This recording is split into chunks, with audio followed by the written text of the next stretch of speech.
और नमस्कार दोस्तों। मैं उम्मीद करता हूँ आप सब अच्छे होंगे, अपना ध्यान रख रहे होंगे और मन लगाकर पढ़ाई कर रहे होंगे। दोस्तों, आज मध्यकालीन भारत का ये पहला प्रैक्टिस सेट है। ये प्रश्न वही हैं जो गत वर्षों में एसएससी जीडी में पूछे गए। शुरू करते हैं दोस्तों दिल्ली सल्तनत से। पहला प्रश्न है, मोट की मस्जिद किस शासक के शासनकाल में बनाई गई थी? बताइए दोस्तों, ये 2 बार पूछा गया है, 2023 2024।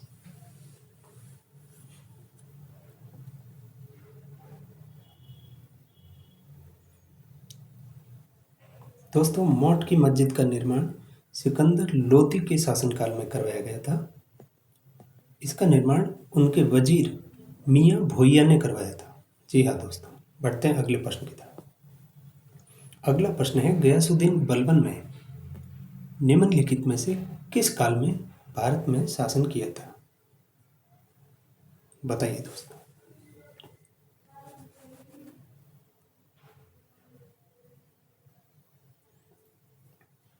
दोस्तों, गयासुद्दीन बलबन ने 1266 से लेकर 1287 तक शासन किया था भारत में। अगला प्रश्न है दोस्तों, दिल्ली सल्तनत के अधीन प्रशासन की भाषा कौन सी थी?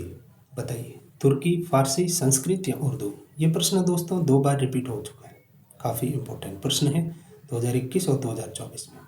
बताइए, दिल्ली सल्तनत के प्रशासन की भाषा कौन सी थी? तुर्की, फारसी, उर्दू या संस्कृत?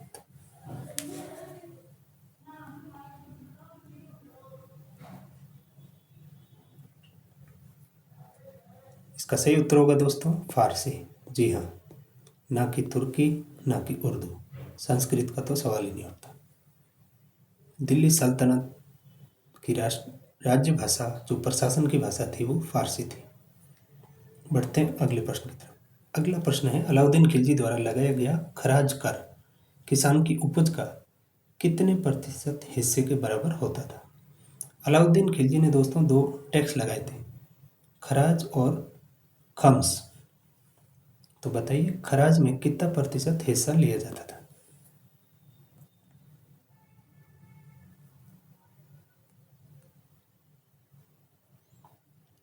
10%, 25%, 50% या 20%? इसका सही उत्तर होगा दोस्तों 50%। जी हाँ, किसान के 100% का 50% अलाउद्दीन खिलजी द्वारा लिया जाता था, टोटल उपज का 50%। बढ़ते हैं अगले प्रश्न की तरफ।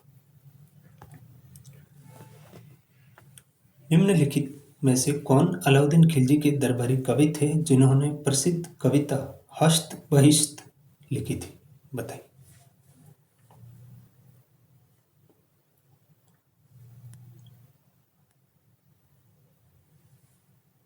कौन था दोस्तों? आगा हसन अमानत, हरिशरण, चंद्रबरदई या फिर अमीर खुसरो? इसका सही उत्तर होगा दोस्तों अमीर खुसरो भी, जिन्होंने प्रसिद्ध कविता हस्त बहिश्त लिखी थी। बढ़ते हैं अगले प्रश्न की तरफ। अगला प्रश्न है दोस्तों, अलाउद्दीन खिलजी ने अपने सैनिकों के लिए एक नए सैनिक नगर का निर्माण कराया था, जिसका नाम क्या था? बताइए दोस्तों।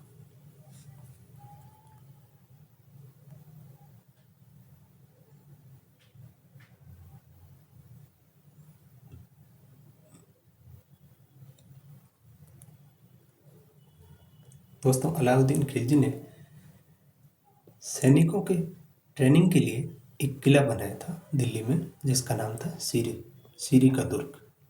जी हाँ, वहाँ पे दोस्तों सैनिकों की ट्रेनिंग हुआ करती थी, सीरी दुर्ग दिल्ली में, याद रखना दोस्तों।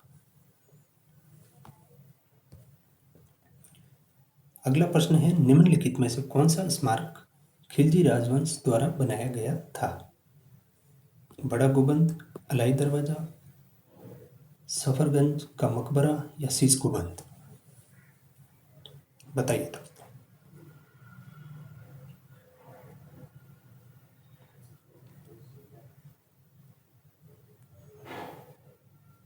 दोस्तों, खिलजी राजवंश द्वारा अलही दरवाजा बनाया गया था दिल्ली में, महारोल में, जो कि दिल्ली का दक्षिणी प्रवेश द्वार है। बढ़ते हैं अगले प्रश्न की तरफ। लोधी वंश की नींव निम्न में से किसके द्वारा रखी गई थी? बताइए। बहलोल लोधी, इब्राहिम लोधी, जलालुद्दीन लोधी या सिकंदर लोधी?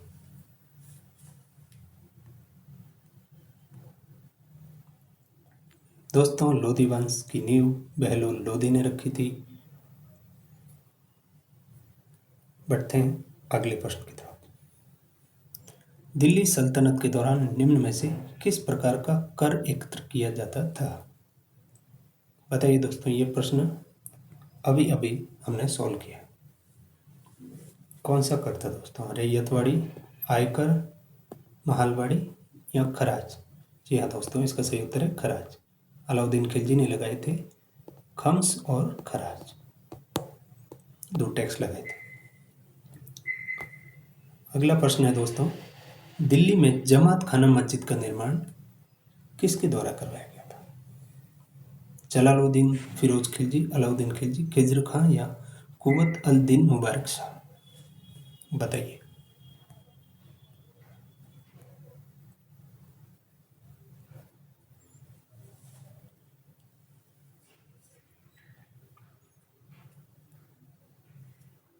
दोस्तों, दिल्ली में जमात खाना मस्जिद का निर्माण अलाउद्दीन खिलजी ने करवाया था। जी हाँ, जो कि लाल पत्थर से निर्मित है। ठीक है दोस्तों, ध्यान में रखना, इस बार ये भी पूछ सकता है किस प्रकार के पत्थर से निर्मित है। बढ़ते हैं अगले प्रश्न की तरफ। अगला प्रश्न है, मोहम्मद तुगलक ने अपने सैनिकों को भुगतान के लिए टोकन मुद्रा का इस्तेमाल किया था, जो निम्न में से किस धातु की बनी हुई थी? बताइए। सोना, चांदी, कांस्य या सस्ती धातु?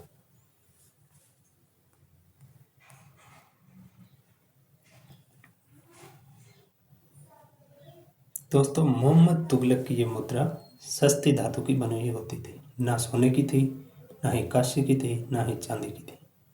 इसका सही उत्तर होगा सस्ती धातु।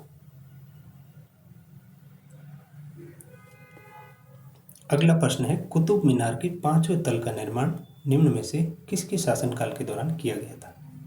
बताइए दोस्तों। इल्तुतमिश, फिरोज शाह तुगलक, रजिया सुल्तान या मोहम्मद बिन तुगलक?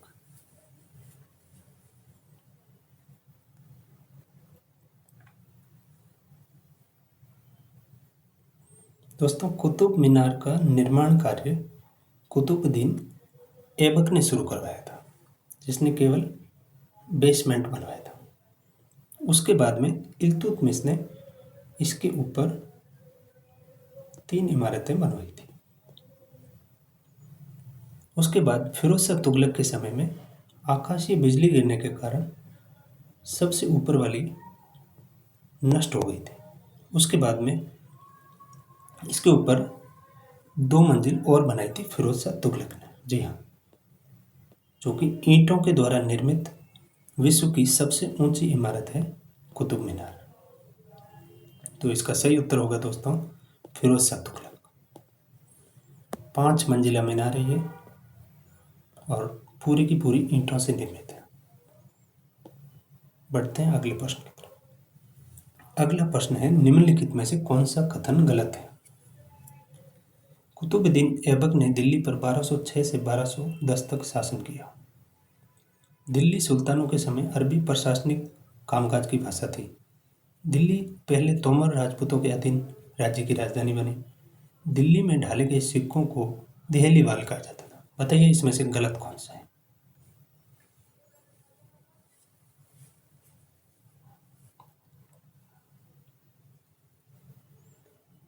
दोस्तों, अभी अभी हमने एक क्वेश्चन सॉल्व किया था जिसमें हमने पढ़ा था कि सल्तनत काल के समय अरबी भाषा नहीं थी, फारसी थी।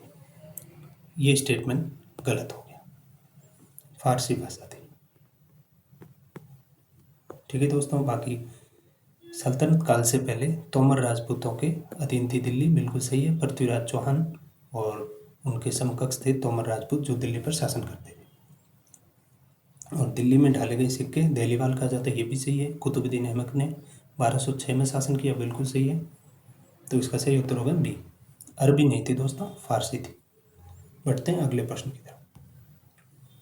अगला प्रश्न है, दिल्ली के सुल्तानों के शासनकाल के दौरान एक पांडुलिपि तैयार करने के लिए 4 चरण आवश्यक होते थे। निम्नलिखित में से कौन सा चरण एक नहीं था? बताइए। पाठ का लेखन, बंद या बाइंडिंग करना, पाठ को संपादित करना, या महत्वपूर्ण शब्दों और अंशों को चिन्हित करने के लिए सोना पिघलाना।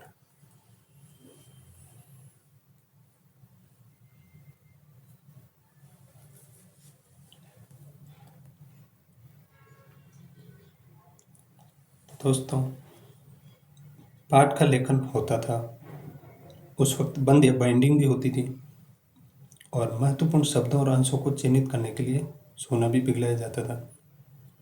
लेकिन उस वक्त पाठ को संपादित नहीं किया जाता था।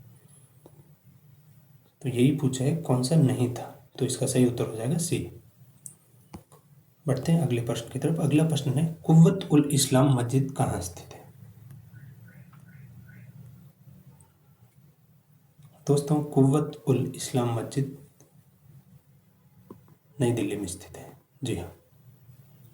बढ़ते हैं अगले प्रश्न की तरफ। अगला प्रश्न है, दिल्ली सल्तनत के सैन्य कमांडरों को सौंपी गई प्रादेशिक इकाइयों को खाली जगह के रूप में जाना जाता था।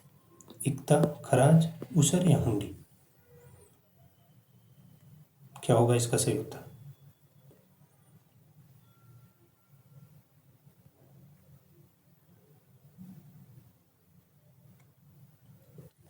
दोस्तों, प्रादेशिक इकाइयों को इक्ता कहा जाता था, और इक्ता पर शासन करने वाले को इक्तादार कहा जाता था या इक्तेदार कहा जाता था।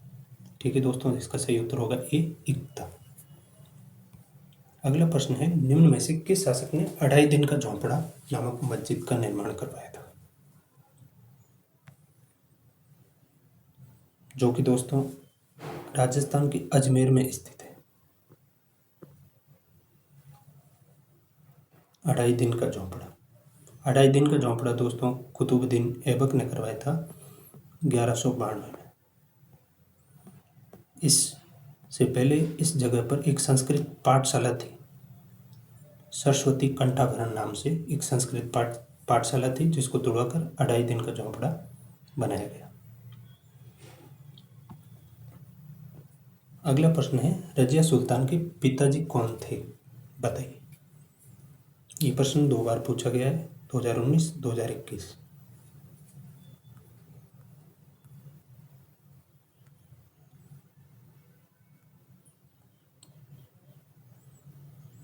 जी हाँ, रजिया सुल्तान दोस्तों इल्तुतमिश की पुत्री थी। उसने 1236 से लेकर 40 तक लगभग 4 वर्ष तक शासन किया था। ठीक है दोस्तों, तो याद रखना, इल्तुतमिश की पुत्री थी रजिया सुल्तान, जिसे सल्तनत की प्रथम साक्षिका भी कहा जाता है। अगला प्रश्न है, अमरोहा के युद्ध 1305 में दिल्ली सल्तनत को किसके ऊपर विजय प्राप्त हुई? दिल्ली सल्तनत ने किसके ऊपर विजय प्राप्त की थी? ईस्ट इंडिया कंपनी, बीजापुर सल्तनत, मंगोल सेना या पुर्तगाली साम्राज्य? बताइए दोस्तों।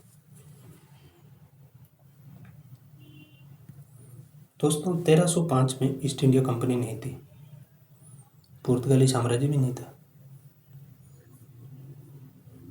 बताइए, बी या सी? इसका सही उत्तर होगा दोस्तों मंगोल सेना। जी हाँ, मंगोल चंगताई खान के बीच में और दिल्ली सल्तनत के बीच में युद्ध हुआ था 1305 में, जो कि अमरोहा में हुआ था। अमरोहा यूपी में पड़ता है दोस्तों, जिसमें सल्तनत की जीत हुई थी और चंगताई खान को हरा दिया था। इसका सही उत्तर होगा सी, मंगोल सेना। अगला प्रश्न है दोस्तों, खानतुली के युद्ध 1517 में मेवाड़ के राणा सांगा ने दिल्ली के सुल्तान खाली जगह लोधी को पराजित कर उसे कैद कर लिया था तथा फिरौती वसूलने के बाद उसे रिहा कर दिया था। बताइए, बहलोल खान, इब्राहिम खान या फिर कुतुबुद्दीन या फिर सिकंदर?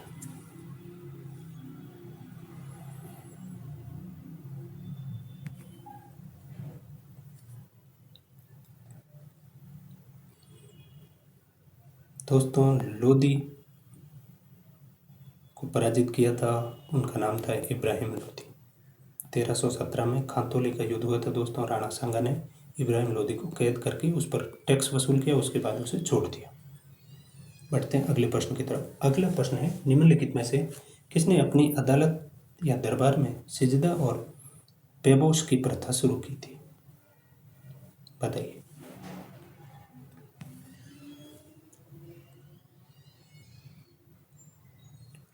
सिजदा और पेबोस की प्रथा दोस्तों ईरानी दरबार में हुआ करती थी। इससे पहले दिल्ली दरबार में ये प्रथा नहीं थी।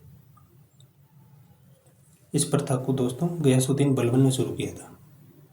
सिजदा होता है घुटनों के बल बैठकर सुल्तान के आगे सर झुकाना, और पेबोस होता है पेट के बल लेटकर सुल्तान के पैरों को चूमना। अगला प्रश्न है दोस्तों, किस दिल्ली सुल्तान ने कठोर नीति अपनाई थी?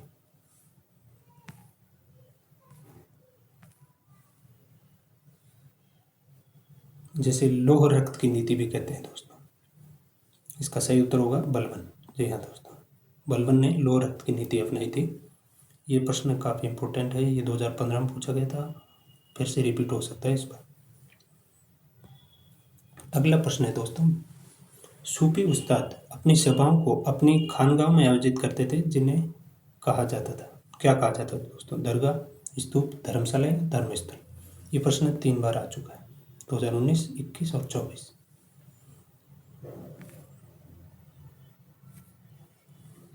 इसका सही उत्तर होगा दोस्तों धर्मशाला है। जी हाँ, अपनी खानगाहों का आयोजन करते थे धर्मशाला में। बढ़ते हैं अगले प्रश्न की तरफ। अगला प्रश्न है, भक्ति संत आंडाल निम्नलिखित धार्मिक संप्रदायों में किससे संबंधित थी? जी, आंडाल किस धर्म से संबंधित थी? बताइए। दोस्तों आंडाल आलवार संतों में एकमात्र नारी थी जो कि वैष्णव संप्रदाय से संबंधित थी। जी हाँ, इसका सही उत्तर होगा बी, वैष्णव, जिसे दक्षिण भारत की मीरा भी कहा जाता है। जी हाँ, याद रखना दोस्तों, ये भी पूछा जा सकता है। अगला प्रश्न है, भारतीय इतिहास के मध्यकाल के कवि तुलसीदास जी ने रामचरितमानस किस भाषा में लिखा था? जी हाँ दोस्तों, यहाँ पूछा है कि मूल रूप से किस भाषा में लिखा था तुलसीदास ने? प्राकृत, पाली, अवधी या संस्कृत?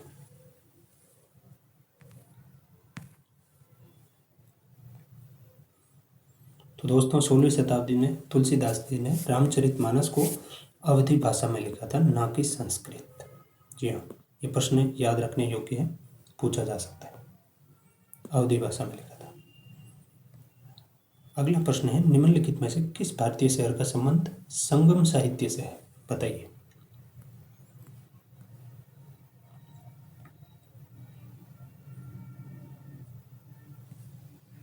दोस्तों संगम साहित्य दक्षिण भारत का प्रसिद्ध साहित्य है।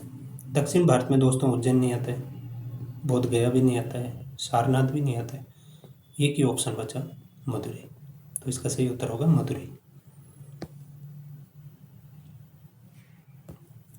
अगला प्रश्न, महानंबी डिब्बा का ऐतिहासिक महत्व किस राजवंश से जुड़ा हुआ है?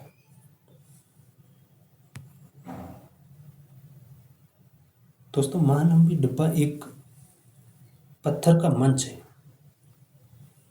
जो कि कर्नाटका में स्थित है,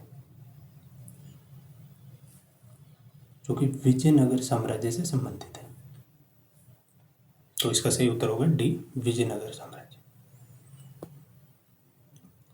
अगला प्रश्न है दोस्तों, कृष्णदेवराय जिन्होंने 1509 से 1529 तक विजयनगर पर शासन किया, किस राजवंश से संबंधित थे?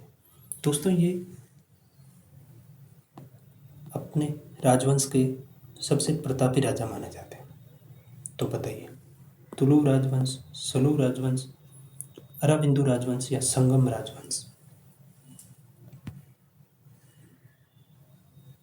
तो दोस्तों इसका सही उत्तर होगा संगम राजवंश। कृष्णदेवराय सबसे प्रतापी शासक माने जाते हैं।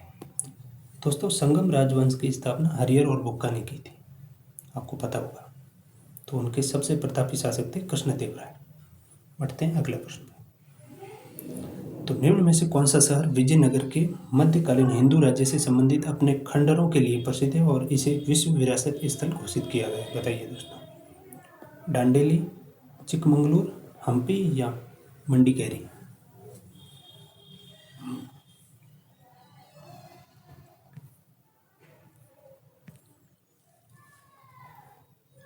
दोस्तों इसका सही उत्तर होगा बी, हम्पी। ये तुंगभद्रा नदी के किनारे स्थित है, कर्नाटका में। यूनेस्को ने 1986 में 86 में इसे विश्व विरासत स्थल घोषित किया।